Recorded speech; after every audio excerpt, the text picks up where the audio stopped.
Hey everybody, I'm Clif Gooding. I'm a grateful alcoholic. I'm sober since August 15, 2001, and for that short amount of time, I'm as grateful as I know how to be. And so I want to thank Bobby for extending the invitation to be here tonight, and it's good to be back in Wichita. I was talking to Susan earlier, a good friend of mine, who we were trying to think back. I was trying to think back.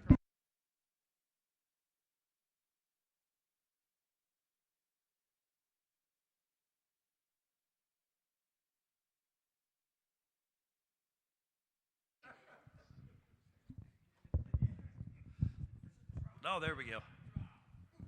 Well, when you talk about a mic drop, there was one, wasn't it, right there? I was trying to figure out when the first time I came to Wichita was, and it was in 2012. I spoke at the spring roundup here, and then Jimmy and I have done several book studies here in Wichita over the last several years, probably 5 or 6 book studies over at UIR and up at 101, and then I think at 18 I was here for the fall roundup. So it's always good to be back in Wichita. Got a lot of good friends here tonight that have always been so gracious when I come to Wichita. So thank you for extending the invitation and for having me back tonight. I was thinking that looking at this, the folks out here, and I was thinking, man, this is some of the best looking bunch of sick people I've seen in a while here. So being a member of Alcoholics Anonymous is kind of like being the mafia, family everywhere you go, and if you leave, you die. So it's good to be here with some people that are hunkered down in AA, right? Just kind of hunkered down. My wife sends her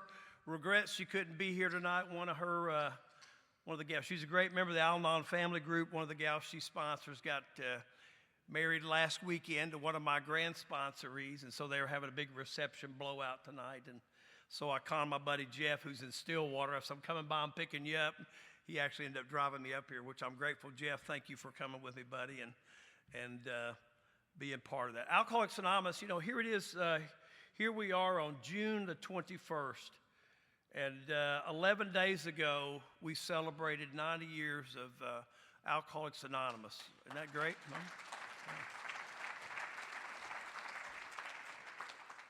Broken down stock speculator and a guy that we dress up and call a surgeon. He was a proctologist,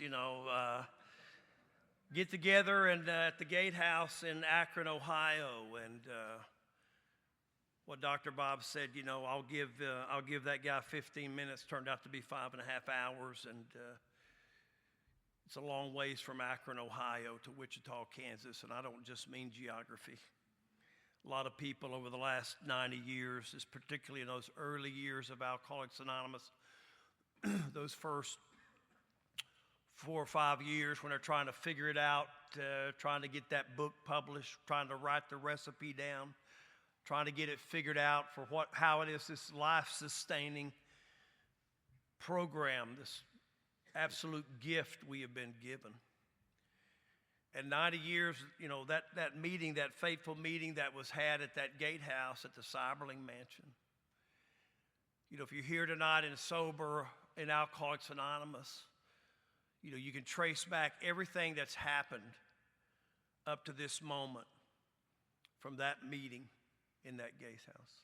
And I don't know about you good people, but I'm just going to share about my experience is this. Everything I have today should be stamped property of Alcoholics Anonymous. Right? Everything I have today, and I don't just mean the material things, everything I have today should be stamped property of Alcoholics Anonymous. Because everything I have today can trace its roots back to my sobriety. And every good thing that I have in my life today is a direct result of Alcoholics Anonymous. And I can promise you that any problem I've had since I've been sober, you can trace that directly back to me. Right? Directly back to me. But the good things that I've experienced in Alcoholics Anonymous far outweigh the bad things I've experienced in Alcoholics Anonymous. And I'm grateful for that. I'm grateful for the people who came before me in Alcoholics Anonymous and the people who've come after me in Alcoholics Anonymous, and for the opportunities that I've been given here, not just in Alcoholics Anonymous, but an opportunity to have the one thing that seemed to escape me, and that was a life. Before I came to Alcoholics Anonymous, I had what you could only term as an existence, and it was a pitiful one at that. But today I have this big full life in Alcoholics Anonymous, and I'll talk about it. It's You know, we oftentimes talk about how grateful we are in Alcoholics Anonymous. I'm a grateful alcoholic. I certainly introduce myself that way. People talk that we have gratitude meetings, I'm grateful in Alcoholics Anonymous. One of the things I'm grateful for in Alcoholics Anonymous is because Alcoholics Anonymous has given me a great, full life. I have a great, full life today. And it's a life that is well-rounded. It's not a life that I got sober and hung out in AA and have hidden out in Alcoholics Anonymous.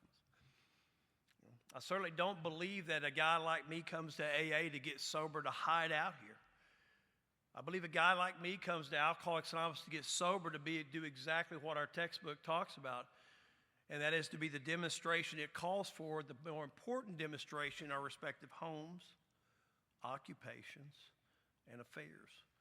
It's so easy for a guy like me to get sober in Alcoholics Anonymous and want to stay here and huddle up here. But I think the more important part of Alcoholics Anonymous, certainly nothing's greater than our ability to come to AA and pass along what we've been so freely given. But I think a greater service to Alcoholics Anonymous is for a guy like me to get sober and to get back in the stream of life.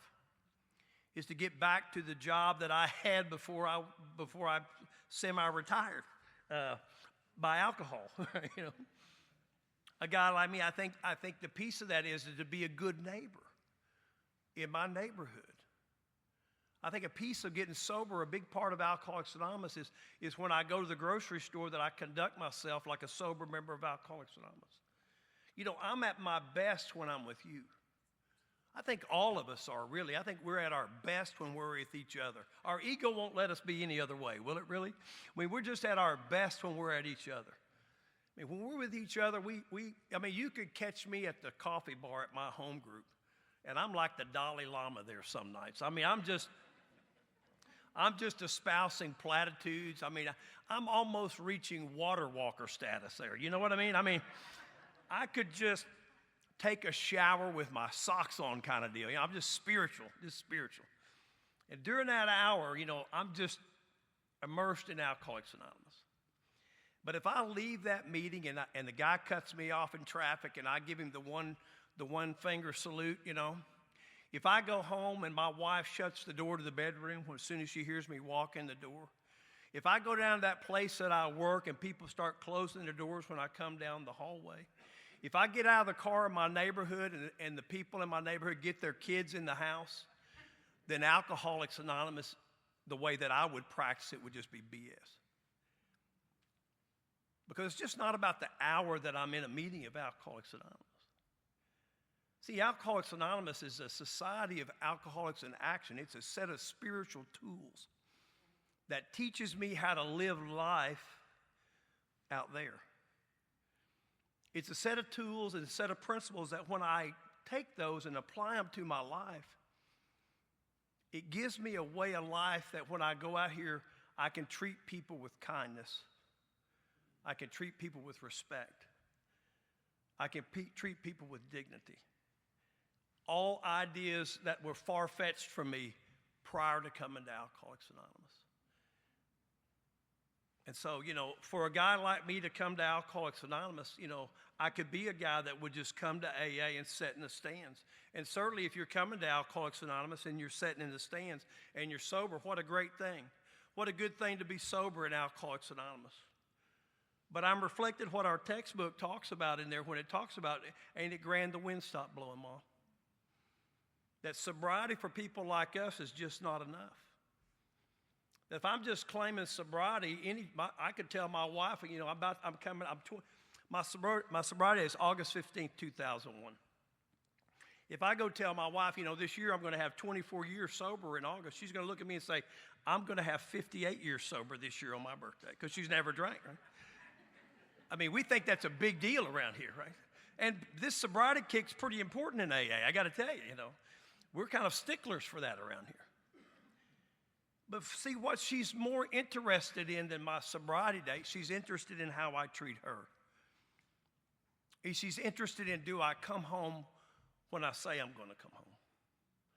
And am I where I'm supposed to be when I say I'm supposed to be there? And that place that I work in Oklahoma City, It's important to those people that not so much about my sobriety date. Well, they're grateful I got one, don't get me wrong. But it's much more important to them that when I come in to see them, that I treat them with kindness, that I give them the respect that they deserve. I'm a lawyer, so when I go down to the courthouse, it's important that I treat the people in my profession with dignity. They also agree it's really important I have a sobriety date, by the way.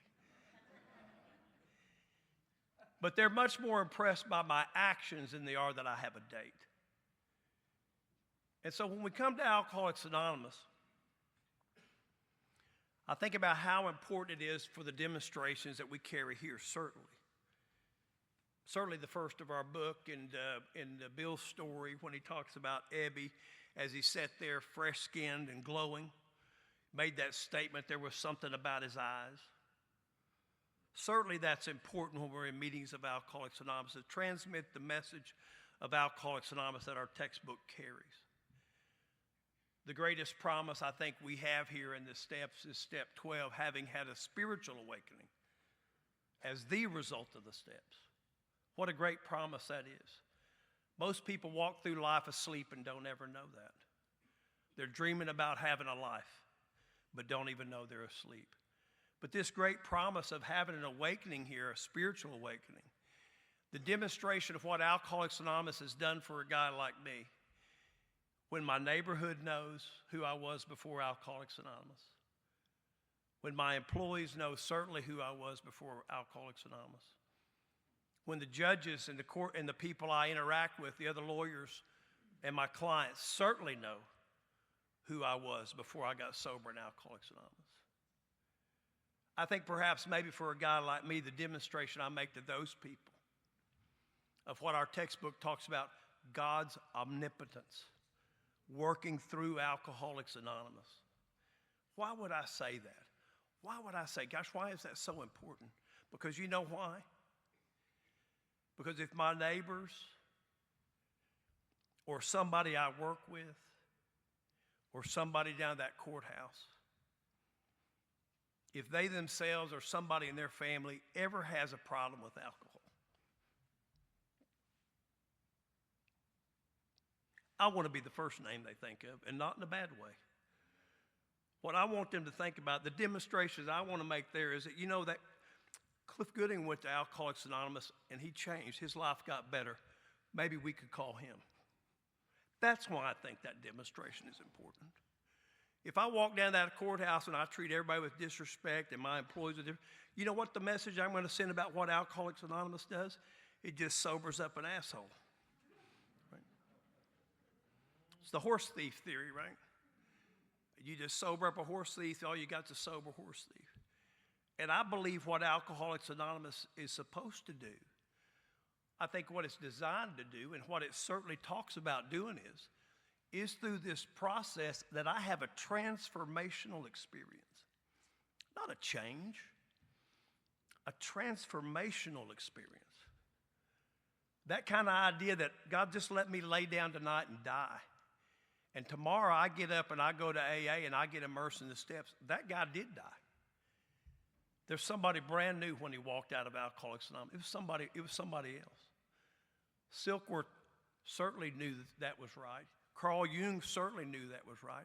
Attitudes and emotions that once dominated them suddenly changed. And that's why I say for a guy like me, and maybe for a guy or gal like you, the demonstrations we make outside of Alcoholics Anonymous may be ever more important necessarily than the demonstrations we make inside of Alcoholics Anonymous. So I'm grateful to be here tonight and grateful to know that about this alcoholic. I grew up in southeast Oklahoma.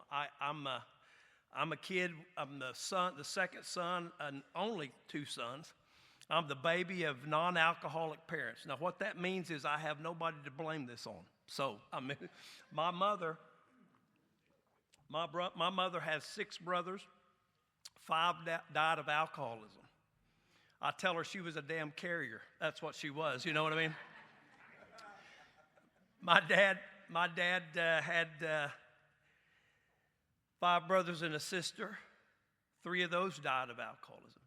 You begin shaking my tree, they start falling out. You know, the alcoholics start. But in my immediate family, my nuclear family, my mom or dad, if I saw them take more than 5 drinks in the time that they spent on earth that I observed them, I might be lying. I might be stretching the truth. Might be. You know, they'd get a cold and they'd buy a pint of brandy and they'd make one of those hot toddies. You guys know about those? Yeah, I could live on those drinking days. They make one of those hot toddies. When my mom passed away and I went down to clean out her house, she still had that. She had like a half of a pint of that peach brandy that had been there since I was 12 years old. Right? That's how you know they're not alcoholic, right? I mean, it's got mold on it, for God's sake. You know? Not alcoholic people, good people, people who gave me a better philosophy of life, people who gave me a good moral code. I mean, people who taught me right from wrong, did all that stuff for me. But see, I suffer from alcoholism. This threefold monster that we have, this spiritual, physical, and mental pieces of alcoholism, and I got that. I mean, as a kid, you know, if I went past a wall and it had a sign on it that said wet paint, I would think, is it really? I mean, I got to touch it. I mean, I got to know, you know. I got to know. If it said, you know, don't push this button, I'm thinking, why? Why? I got to push it. I mean, I just got to know what happens when you push that button, right? If the whole world was marching left, I mean, if we're going down here, we're going, okay, down here, we're going to go right, we're going to get in here, we're all turning right. The first thought I have is, I wonder what's left, right? I wonder what's left. I'll catch up with you good people later. I got to go find out what's left. I understand things. I can't put them into practical action. And this idea of putting things into practical action has been a ghost to me my whole life. I know right from wrong. I know when things are wrong. I can't put it in practical action. I know it up here, but my actions are something different. See, I don't know that I lack power. I mean, I lack power whether I'm drinking or not. I lack power to do the right thing. Prior to coming to Alcoholics Anonymous, I know it's wrong. But I lack the power to actually put that into action. Can't put any feet on that. No, it's wrong, but I can't do it. And I live in this constant state of what our book talks about, restless, irritable discontentedness. I don't know that's what it is. I just know that, hey, if I'm with this group of people and I hear what these people are doing, no matter what commitment I've made to them, if that sounds like it would be cooler for me to be there, I'm there. I got to go. If I tell these people I'm going to show up for them, but this bunch says, man, we're really going to go do this, I can't make it. I don't call them. I just don't show up. I'm going to go do what it is because I think I'm going to miss out. I got to be part of that.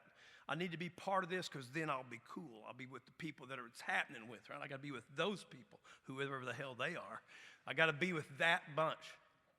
I don't know. I'm unhappy, unsatisfied, dissatisfied, particularly with my current circumstances. I mean, in the moment. Man, in the moment, never had a drink of booze. In the moment, it is miserable, isn't it? I mean, in the moment. Because you know what happens in the moment? I don't fit in. I'm different from. I'm separated from you good people. I just can't put that puzzle pieces together. And when I was 11 years old, it's important for you to know that at one time I had 11 years of continuous sobriety. So when I was 11 years old, my brother, under one of those big old weeping willow trees down in southeast Oklahoma, on a hot July day, he had this tall boy can of Country Club malt liquor. Anybody in here ever drink Country Club malt liquor? Anybody? Besides Larry? I know Larry did, right? Well, for the rest of you people, that's God working in your life. That's what I'm going to tell you right there, right? He cracked open that tall boy can of Country Club malt liquor, and he took a big drink, and he handed it to me. I took a big drink off because I saw my brother do that. You know, my brother was 10 years older than me. I just wanted to be like my big brother. I took a big drink off of it. And I don't know how long it took us to knock off that tall boy can of Country Club malt liquor. I really don't know. But I can tell you what happened after it concluded. Man, everything I just told you about disappeared. That need to be with this group, this need that I'm feeling different, this separateness, this illusion that is in my head that I'm different from you people, vanished. And the thought I had on that day was, I need to do this again. I need to do this again. I didn't black out, puke. Yeah, that's not my experience. Some of you, that might be your experience. It wasn't the end of my social drinking either. But I can tell you this, by the time I'm a high school senior, I'm a daily drinker. Now, in Oklahoma, the legal drinking age when I was a kid growing up, it was 21 for guys and 18 for gals. That's right. So if you're a 16, 17-year-old punk kid like me, you always need an older woman in your life. You just needed one, right? Just need one, right? But my buddy and I, we found this little Zippy Mart, little Quick Mart in a little town that I grew up in. And if you could, we would scrape our change together. Our senior year, we had a 0-hour class. It met like at 7. And so we would scrape our change together, and we would go to this little Zippy Mart, and at like 6 or 6:15 in the morning, at that particular establishment, the legal drinking age was old enough to get your money on the counter, right? And so we would go in there, and we would buy an 8-pack of Pony Millers, the champagne of bottled beers, absolutely, yeah. And we would split those right down the middle. I'd have 6 and he'd have 2. And I'd get a cool buzz on, and I could go to school and maneuver around those people seemingly undetected. Seemingly undetected. I mean, they don't know that I'm walking there thinking, I don't fit in, I'm different from. When I graduated high school, I went to college and the chains came off. Because I'm no longer under the thumb. I'm no longer under the guise of having to be regulated. And that's because I became a blackout drinker. I graduated Oklahoma State University. I went down to the University of Oklahoma to law school. I graduated from there. I took my first hostage there. Some of you are hostage takers. I've heard your stories. Don't lie to me. You know what I mean. Yeah. You know how I date? You want to go out, you want to get married. That's just how I date. I don't know how you people date, but that's how I date. You can always tell an alcoholic wedding, we date with a toothbrush and a U-Haul. That's how we date, man. We just go, right? But I went to work for this big law firm in downtown Oklahoma. I have a photographic memory, which served me well. A photographic memory. I got to tell you that the toner cartridge is a little low these days, but if I read something, I generally remember it. It just stays with me, so I test well. I can read material, go get drunk, come in the next morning, 95, 98, no problem. I just test well. And so I do well in school, so I don't have consequences in school. Matter of fact, I have a reverse. I graduated from Oklahoma State in 3 years. I tested out of almost a whole year of school. I went down to the University of Oklahoma Law School. I could read the materials. I could come in, regurgitate, take the test, their essay test. I graduated 7th out of my law school class. I got a job at one of these big silk stocking law firms in downtown Oklahoma City. So my alcoholism was masked a great deal by my ability to think, by my ability to remember and retain. It's a gift or a curse. I'm not sure which it is, because some things you can't forget, right? So that's the way that works. Some things you shouldn't see, but you see. Right? But anyway, I went to work for this big silk stocking law firm in downtown Oklahoma City. And you know, you ever gone to work someplace, you might remember when early in your alcoholism, you go to work someplace and you're just thinking, you know, you suffer from that imposter syndrome. They're going to find out, right? Because our book talks about, you know, the alcoholic and the double life. You know, I have this life I have after work. Then I have this life I'm trying to live at work. And the prayer is that these people never get together, right? I mean, you hope these people never show up at the same spot, because I've got these two totally different lives. But I went to work and I had this feeling that, you know, they're just going to figure it out. Somebody's going to tell them and the jig's going to be up. And I remember I was there about 3 days, and one of the partners came to me and said, hey, listen, tonight after work, we're going to go down to the Skirvin at 2 Pinstripes, and we're going to have cocktails. Now, I'm a punk kid from the country, but I did watch that show, Dallas, and they would have cocktails on that show. That's what they would say. We're going to have cocktails, and that sounds sophisticated, doesn't it? Cocktails sounds sophisticated. I need to be a part of that. And I remember he asked me that. He said, would you like to go? And I had questions. And I don't know about you good people, but sometimes I've got questions about my drinking. What time we going, where we're going, and who's going? These are real pertinent questions. And he told me, he said, well, we're going to Pinstripes. We'll go about 5:30. It'll be me and you and 2 other people. And out of my mouth came this: I'll get the table. Now, at the time, I didn't know why I said I get the table. Today, I know why I said I get the table. I don't know what your drinking career looks like, but let me share with you kind of what mine looked like. If Jimmy had called me up on any given Saturday and said, hey, Clif, we're going to go out tonight at 9 o'clock drinking. You want to go? I'd say, I'm in. I'm in. But I don't know how you drink, but let me tell you how I drink. Jimmy says we're going out at 9. I don't wait to 9 to go drinking, right? I start about 3 to get ready to go drinking, right? So when he says 5:30, I'll get the table, I got to get ready to go drinking with these people. So I go down to the Skirvin Hotel, and I start ordering, and I'm at 5:30, they show up. And I'm well into it by now, right? I am well in. As a matter of fact, when the cocktail waitress comes around, she doesn't even ask. She just brings, right? Because I'm a drinker. Now, there might be some of you here tonight that are sippers, and if you are, God bless you. I'm a drinker. I mean, you bring me a vodka rocks, bam, I need another. I mean, I'm drinking it, and so I just need another. And don't make me wait too long, right? So she just knows. But she gets there and takes their orders. She brings it to them, and about 15 minutes later, she comes back around. And this is what the scene looks like that particular night. She looks at the first person at the table, says, sir, would you like another? Now, this guy's got about a quarter of a drink left in his glass.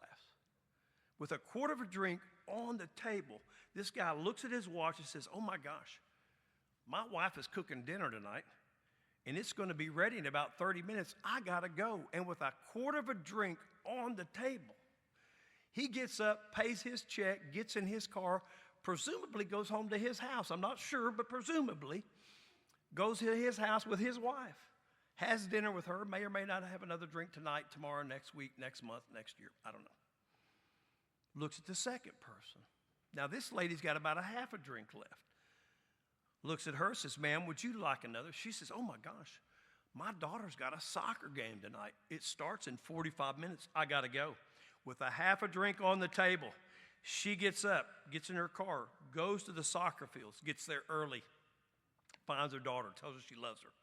She goes, sits in the stand with the other parents. This is critical. Does not get kicked out of the soccer game, okay? Very important.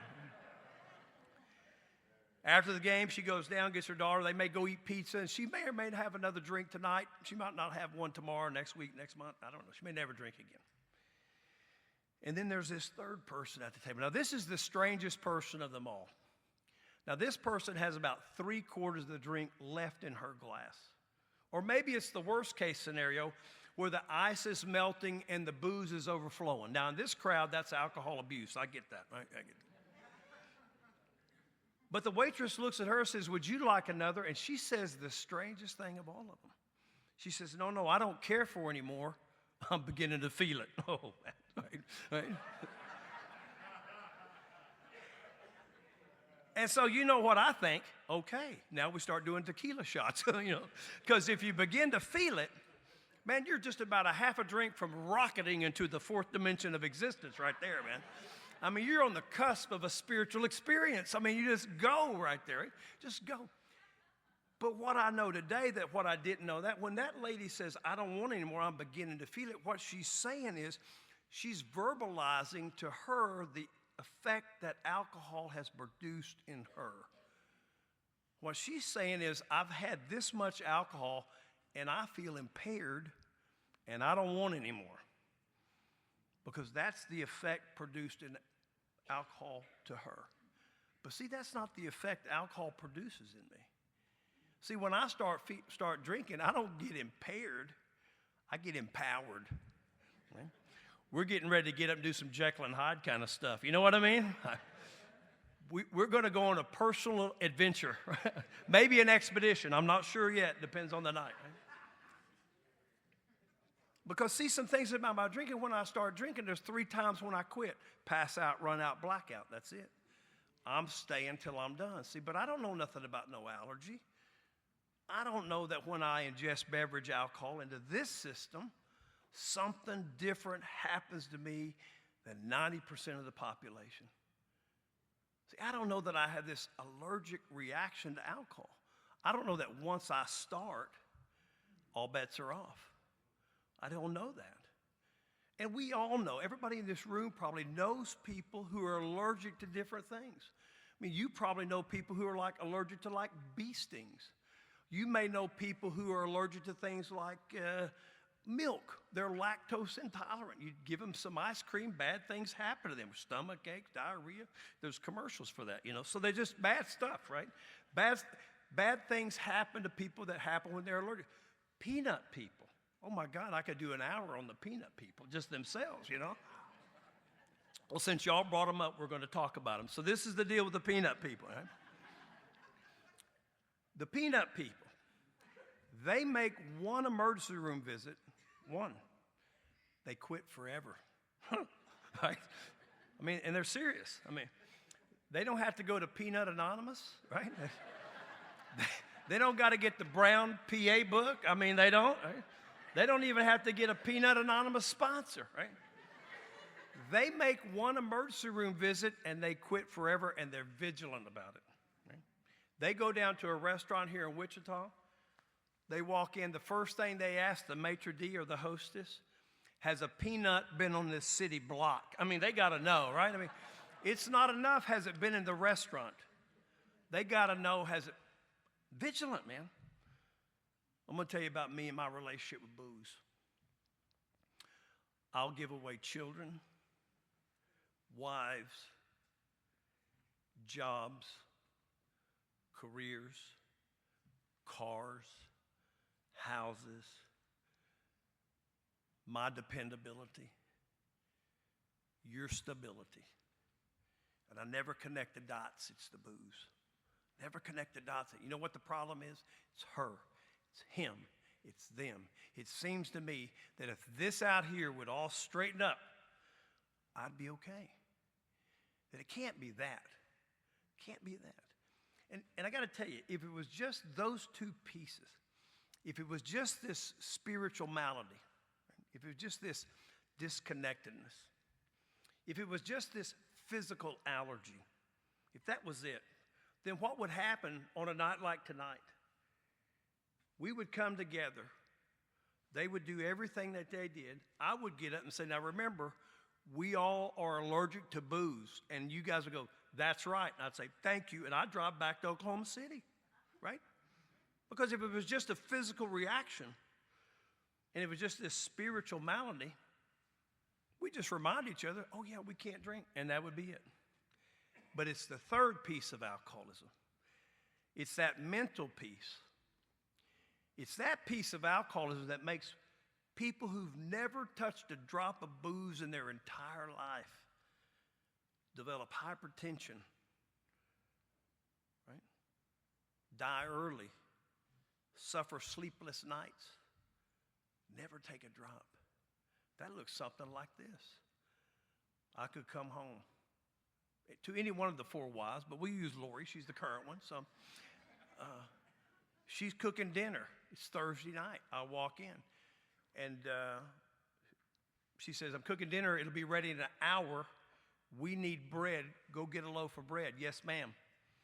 Because I get in my car, and I go down to the Homeland, and I get a loaf of bread. I check my watch. I got 50 minutes on the clock. I'm smoking, man. I'm doing good. I run into my friend Jeff. Jeff says, what are you doing? I said, well, Lori's home cooking dinner. It's going to be ready in about 50 minutes. She needed bread. I got it. Going home, dinner. He looks at me and he says, 50 minutes? 50 minutes? Well, hey, man, we could go down to the Log Inn, have a couple of beers.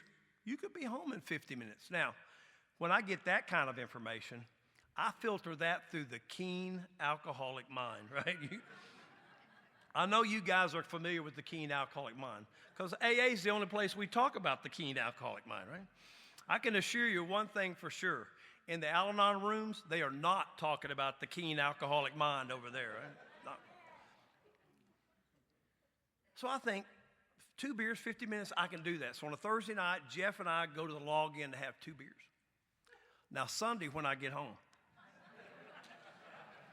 everybody's mad. She's mad, the kids are mad, the dog mad, the cat, everybody's mad. I don't know why. I got the bread. Right? I mean, apparently big deal about this hour thing. I don't know, but anyway. And I don't know if any of you have ever been at a jackpot like that from your reaction. I'm guessing, maybe, perhaps. But what I like to do is get everybody together, start telling the story. Because alcoholics, drunk or sober, we're all about the stories, aren't we? Huh? I mean, AA in and of itself is a society of storytellers and story listeners, right? So drunk or sober, we got to have a story. I promise you here tonight, there'll be somebody go to the bathroom and come back and say, you're not going to believe this, and have a whole story about the bathroom visit, right? And so I start telling this little group, I start giving my soliloquy on the grocery store trip, right?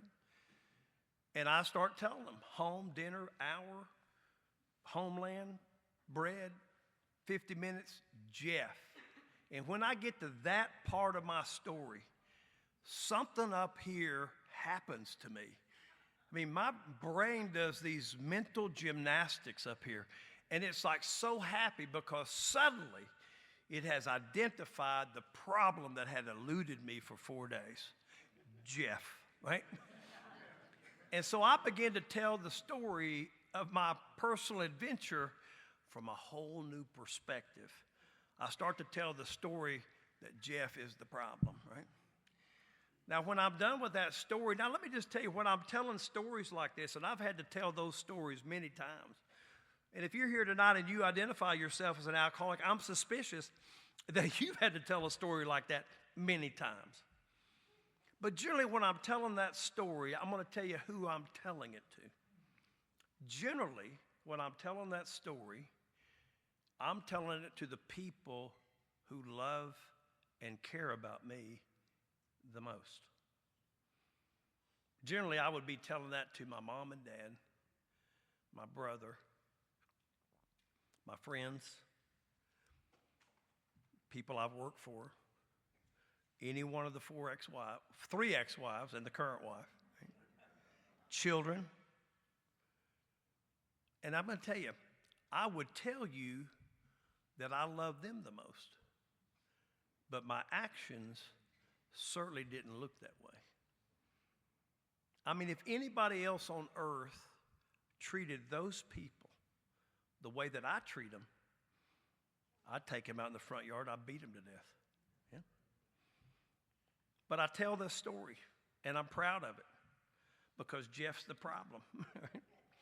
And when I get to the end of it, it always ends the same way.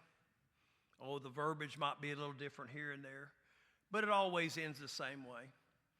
But I promise you, but I guarantee you, that I swear to you, this will never happen again. Now, I don't mean that I'm never going to drink again. I never committed to that. I just meant these particular circumstances would never happen again, right? Because I'm going to figure out how to stay away from Jeff. That's what I'm going to do. I'm going to promise that ain't ever going to happen again, right? I never promise I'm quitting drinking. That was never on the table. I just promise that those circumstances, that ain't ever happening again. Next morning, I get up and I go to work. Pretty chilly at my house, by the way. Pretty cool there. I get up, I go down to work. I'm in traffic. I get down to work and I start thinking about work. You ever done that? Thinking about work? Thinking about how they don't respect you down there. Right? I'm thinking about that. They don't really respect me down here at work. I mean, I'm down here killing it. I'm busting my hump 2-3 hours a day. I mean, I'm killing it at work, man. I get down to work, people start closing their doors. Noon, I'm done, I get in my car, I start driving home. And then this thought hits me. I don't know why they're mad at me. I apologized yesterday. When I get to that thought, I got maybe a couple hours, maybe a couple days. But once that thought hits me, I'm drinking. Because when that thought hits me, I don't know why they're mad, because it's all turned back to me again. And our book talks about that the root of my problem is I'm selfish and self-centered. That I've long past forgotten yesterday, the 4 days I went MIA, that I went at large. It's all swung back to me. Why are they mad at me? I don't know why they're mad at me. Then I start thinking about all the things I do for them. All the things I do for them. A guy like me deserves to go out every once in a while, just kind of let the lid off every once in a while, right? And what's going to happen for me is I'm going to find myself at a bar, or I'm going to find myself 2 drinks in thinking, how'd this happen again? How did I start this one more time? And that's the piece of alcoholism.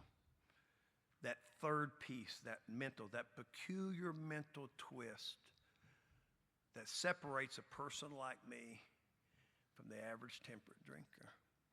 I've got this spiritual condition, I've got this physical allergy, and I've got this peculiar mental twist, this mental obsession that doesn't matter what I promise you, it doesn't matter who sits across from the table from me, I always go back to the booze. Always go back. And I suffer from that. When I was a kid growing up, when I was in college, I used to go home for the holidays. And when I would go home for the holidays, there were some of my classmates, we would go out and we would drink. We would go after Christmas and we would drink for a week. We would just burn it down, man.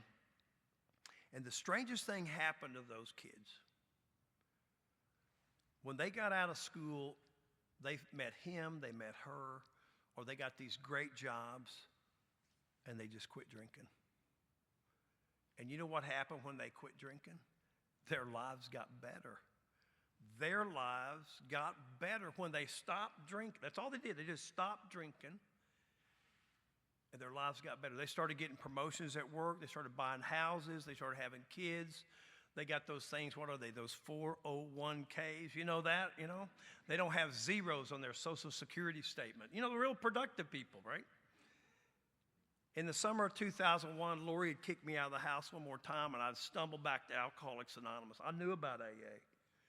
I'd gone to treatment in the 80s, but hell, everybody went to treatment in the 80s. It was fashionable, you know what I mean? I didn't go because I thought I had a problem. Some other people thought I had a problem. And they bought me a plane ticket, said, you got to go to treatment or we're going to go to the Bar Association and tell them all about you. Well, I couldn't have that. So I went to treatment. I don't want you good people, though, here tonight in Wichita to think, well, Clif just didn't think he had a problem. I believe I had a problem in the 80s. It seems to me that it was a back problem. Everybody was on mine. I needed to get them off, so I went to treatment, right? So I knew about AA. I had done a summer tour through AA one time, you know.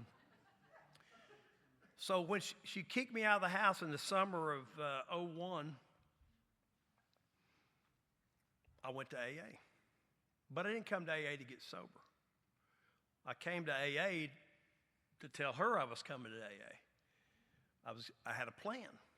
I think it's important. If you're new or you're nearly new here tonight, newcomer plans, share those with people. They love them. They're just great. We love to hear about them. I'm going to share mine with you. Feel free to share yours with me later, right? My newcomer plan was I'm going to go to AA. I'm going to tell her I'm going to go to AA. I'm going to go for about 60 days till she settles down, right? I'm not coming to AA to get sober. I'm coming. Alcoholism is not my problem in the summer of 2001. My problem is homelessness because I have been kicked out of my house. So I'm working on the problem to get back in my house. I'm working on a solution for that. Right? And my best thinking was I'm going to go to AA, tell her I'm going to AA, settle down, I'll move back in, live my life the way I want to live it. Beautiful plan, unless you're alcoholic. All right. And I'm going to AA, and every time I go to AA, it seems to me that all of Charlie Brown's people show up. It's wonk, wonk, wonk, wonk, wonk. Just, I don't even know what they're saying. Gibberish. And all I can think about is how do I drink and how do I stay sober? That is all I can think of. See, because I have this mental obsession. And the obsession is I got to get back home. How do I drink? How do I stay sober? I'm going to beat the laws of physics. I'm going to figure it out. You know how we are. At any given moment, any one of us is the smartest person in the room at any moment, right? And I'm sitting in AA believing I'm the smartest guy in the room. I'm going to figure out how to drink and stay sober, right? Beat it. I made it 45 days into my 60-day plan, and I am so miserable on day 45. So miserable. See, I discovered something that summer. I'm not like my friends. the ones that just stopped drinking and their lives got better. They stopped drinking and they got happy and they had everything laid out in front of them. That's not me. See, when I just stop drinking, my life gets worse. Internally, it's like I wake up every morning to 41 years of restless, irritable discontentedness. Every morning, the four horsemen show up at my bed, and they ride with me all day long. Every morning I wake up. I'm going to tell you something. I don't know how alcoholism looks on you. Tell you how it looks on me. Alcoholism never visits me at 2 in the afternoon. It's 2 in the morning. Clif, get up. We've been up for an hour. We need to get you in the game, man. And they start telling me all the problems, the couldas, the wouldas, and the shouldas. Right? 45 days, man, I leave an AA meeting. I go right to a bar and start drinking. On a Thursday, oddly enough. You know when I came home? Sunday, right? Nobody happy to see me. Kicked out of my house again. I went and detoxed on a guy's couch. And on August the 15th of 2001, I came back to Alcoholics Anonymous and I sat down. I don't know what's going to be the day that I sat down here. I'd hazard to guess if we took a poll of all the alcoholics in the room and we said, sobriety date, how'd you pick that? The vast majority of everybody here would scratch their head and say, I don't know, it kind of picked me. Right? It's the day I was struck sober. Here's some good news if you're new or you're nearly new here today. On August the 15th, 2001, when I came back to Alcoholics Anonymous, I'd be thrown out of my house once again after detox on a guy's couch for 3 days. I didn't come here to get sober again. I didn't wake up that morning, didn't come to that day and think, okay, today's the day, it's got to stop. No. I woke up and I revised my newcomer plan, man. I thought, I got to go 90 days. 90 days is the benchmark, man. I got to get past the 45 days, but I can do it. I have no intention to get sober when I come to AA. And here's the good news if you're new or you're nearly new. You don't have to want to get sober in Alcoholics Anonymous. That's my experience. I had no thought of getting sober on August 15th, 01. I came in here with a revised newcomer plan. You guys were all still Charlie Bounce people. The head was still going. And I'm thinking, how do I drink and how do I stay sober? And there's 5 minutes left in that AA meeting. And my head went stone cold quiet. And I don't know if you're a chatterhead and your head talks to you. And if it goes quiet, that's an attention getter. I moved right to the edge of the seat, man. Sat straight up. And a new thought came to me. And the thought was this. If you don't do something different today, you're going to die. And you good people got up after that meeting and you circled up and you said the Lord's Prayer. And I did on that day the exact same thing I had been doing for the 45 days prior to that. I broke for the door because I'm a runner. I don't know anything else. I don't know that that my whole life, that the fabric of my life is shot through with fear. I have no idea about that. I don't know that I suffer from 100 forms of fear, self-delusion, self-pity, self-seeking. I don't know that. I just know I got to get out of here, man. Now, what I didn't tell you for those 45 days I've been coming to AA, there'd been an old man there. And every day when I would get done with that meeting of Alcoholics Anonymous and I would go out the door, old Don would catch me. And he would look at me and he would say, Bub, how are you doing? And I would give him the same BS alcoholic answer.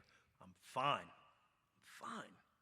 And he would just look at me and he would say, well, listen, if there's ever anything I can do for you, let me know. And I would like, whatever, I'm gone. And on August 15, 2001, I bust for the door and old Don catches me one more day. And Don looks at me and he says, Bub, how you doing? And on that day, I gave him a different answer. On that day, I looked at him, I said, man, Don, I'm not doing good at all. And he looked at me and he said the strangest thing to me. I know.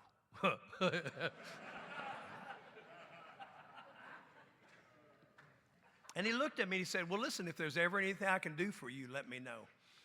And you know what my head said that day? There's nothing he can do for me. There's nothing he can do for you, man. You're a lost ball in tall weeds. There's nothing he's going to be able to do for you. Because you know what the head tells you? Coulda, woulda, shoulda. You're just garbage, man. You had the one thing that you suffer from, that everybody said you suffer from. You had potential, right? That means I've never done a thing, right? But I could have, right? But that's not what came out of my mouth. What came out of my mouth was, I need a sponsor. It was so shocking to me that I looked around to see who said it. I mean, it was just... And I'm going to tell you something. Don got really excited, as we do, right? As we do. He got really excited. I mean, he started kind of gyrating around. I thought he was going to pee his pants, quite frankly. So he said, let's sit down and talk about that. I thought that was a great idea. We could contain it if we were one spot. And Don sat me down at the back of the Western Club in Oklahoma City, and he pulled up a chair. We were knee to knee. And Don began to sing to me the music of Alcoholics Anonymous. We have a language here. We have a language here. The crazy thing about our language is that until I'm able to hear it, I can't hear it. On that day, what had happened for me is that I was able to hear it. I love that part of our book where it says, it talks about what has to happen for some of us. It talks about how we have to be beaten into a state of reasonableness. Beaten. I love the imagery of our books. Beaten. And now, the next line, probably my favorite. It says, for some of us, this was a tedious process, right? A lot of ass whoopings to get here, right? But Don began to sing the music of Alcoholics Anonymous to me in our language, and I could suddenly understand it. It wasn't Charlie Brown's people. He began to sing to me the music of Alcoholics Anonymous. And I don't know how long Don and I sat there. I don't know if it was 20 minutes, 2 hours, 2 days. I really don't know. And it's really irrelevant, really.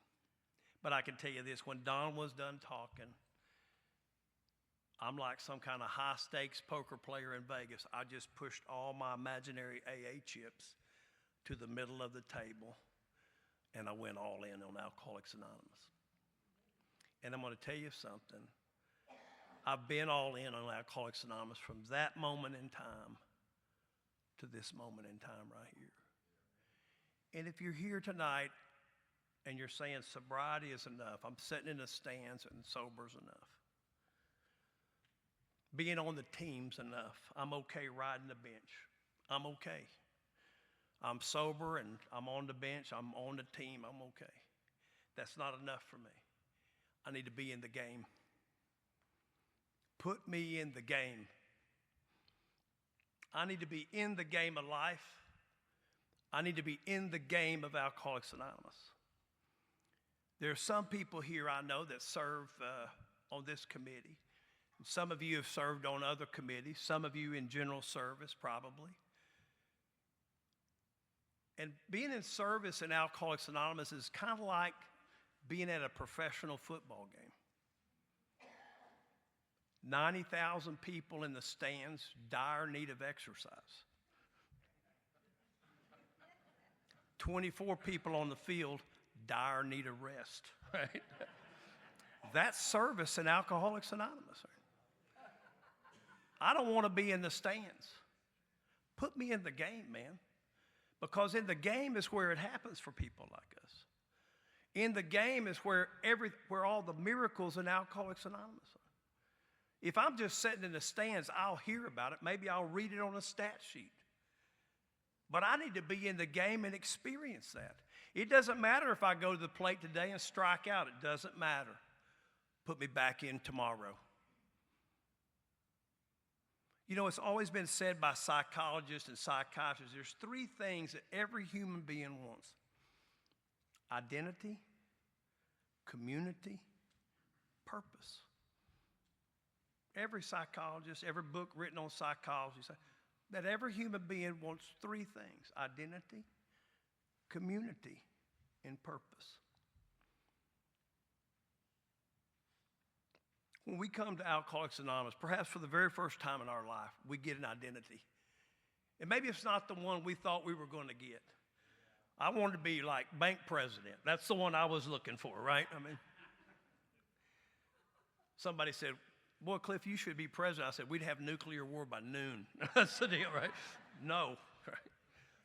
But I came to Alcoholics Anonymous. I got an identity here. You know, if you stay here and you do the work out of our book, this transformational process happens. And I come here with this idea, oh God, don't let it be me. Don't let it be that. Don't let me be alcoholic. Don't let it be that. But yet we come here and we figure out that maybe this is me. My gosh, this really is me.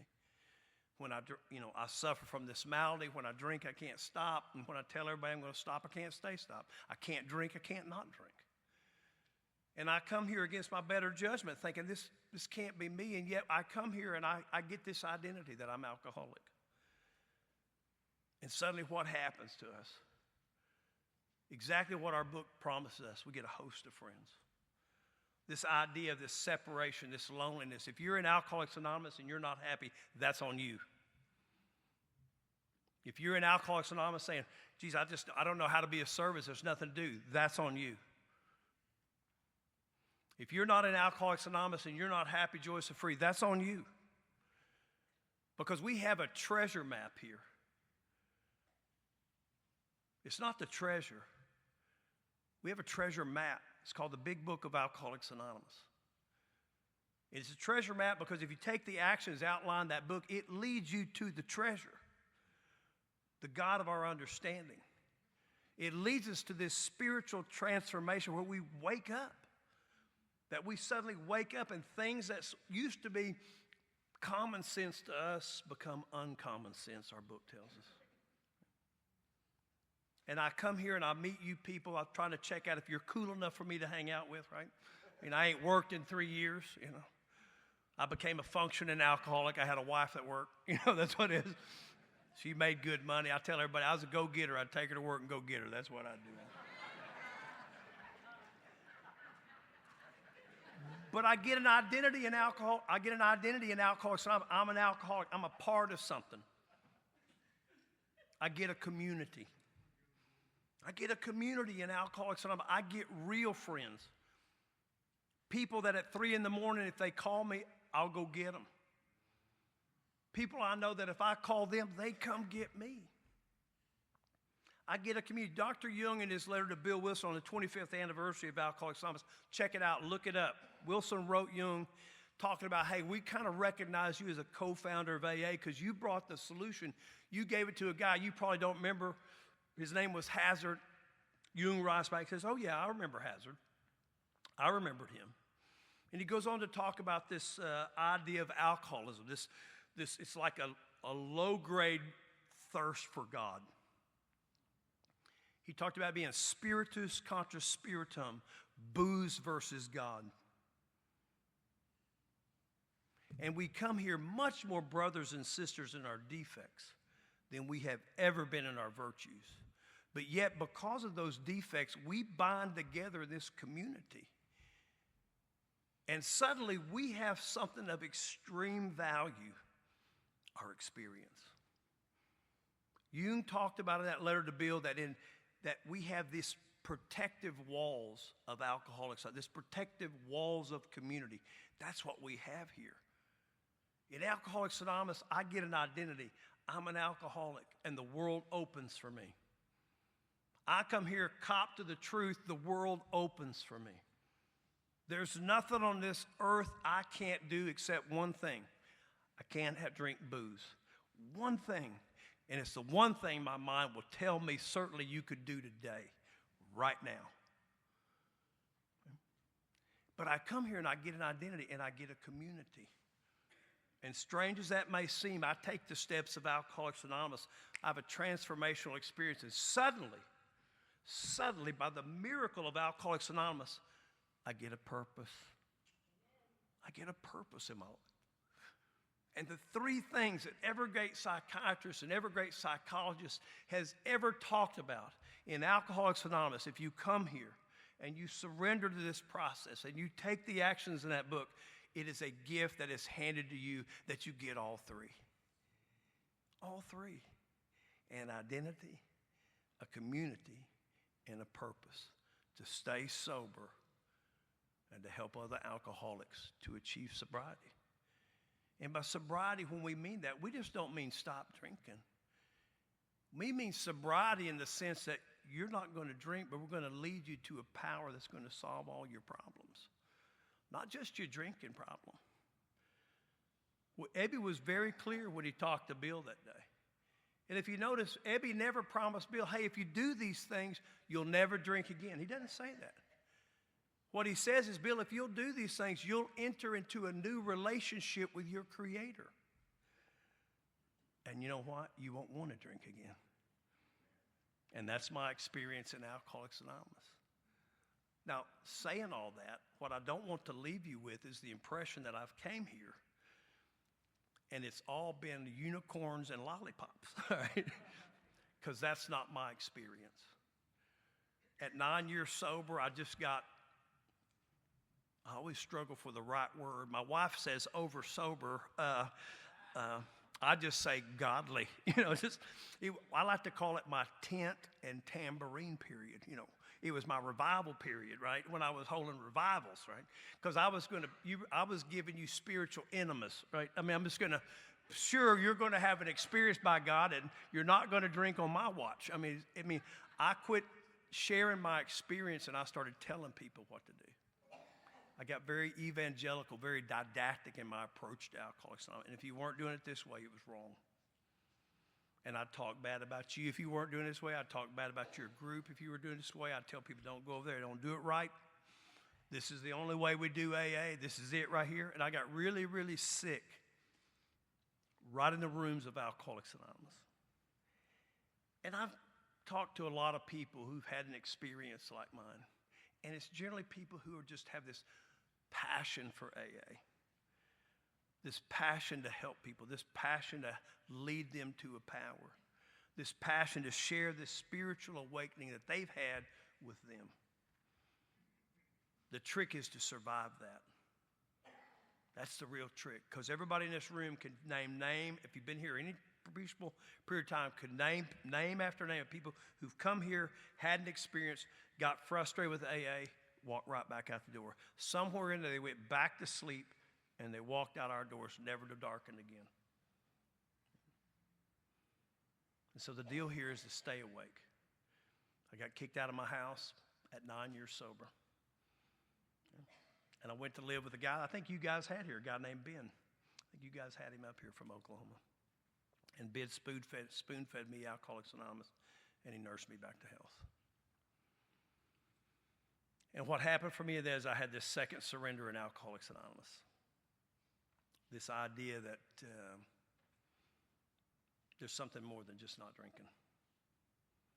That what we do here has a significant purpose in the grand scheme of things. That what we do here has great meaning, but it comes with a spiritual purpose. I'm going to leave you this one little story because Bobby's telling me I'm out of time, even though I didn't start till 10 after, but I'm going to adhere, right? Only time you ever have to be alone in AA is when you go over your time. That's it right there. Only time you I just threw you under the bus. I'm sorry, man. I'm taking my damn hour. I'm sorry. So there was an old farmer, and he was tacking up notices that said puppies for sale. And he was tacking them up all over, and this little boy saw it, and he jerked down the sign, and he knew where the old farmer lived, so he took off for his house. But this time the old farmer was back, and he ran up to him and he said, Mister, I got to have one of these puppies. I need one. And the old man looked at him and he said, son, these are these are purebred dogs. These dogs have pedigree. They're expensive. He goes, I don't care. I got to have one. He said, well, just how much money do you have? And the kid dug in his pocket and 57 cents. He said, well, they're going to cost a lot more than that. He said, well, how much to look at them, mister? The old farmer thought about it for a minute. He said, 57 cents. And so he leaned over to the kennel. He said, Jenny. And out of the doghouse, down the ramp, the mama dog came. And behind her, 5 little fuzzballs, all coming down the ramp. They began to run around out there. And the little boy just leaned into the fence, man. His eyes got big, and he danced as he watched those puppies. And then something caught his attention out of his eye by the doghouse. There was another little fuzzball come out, smaller than the rest. Didn't walk very good, barely made it down the ramp. The other dogs would butt him around, and I mean, he leaned in more. That boy leaned in, man. And he said, there he is, mister. That's him right there. That's the dog for me right there. And the old farmer bent down. He got eye level with the little boy. He said, son, you don't want that dog. He said, that's the runt. He's a cripple. He's never going to be able to run and play with you like these other dogs do. The little boy stood back, and he reached down. He pulled up both sides of his breeches. And down each side of his legs ran 2 metal rods. And he said, that's okay, mister. I don't run too good either. And you know, that pup, he's going to need somebody who understands. And the old farmer reached in the crate, and he pulled a little dog out, and he gave it to the boy. And the boy looked at him. He said, how much, mister? How much for the dog? He said, no charge. Your love is enough.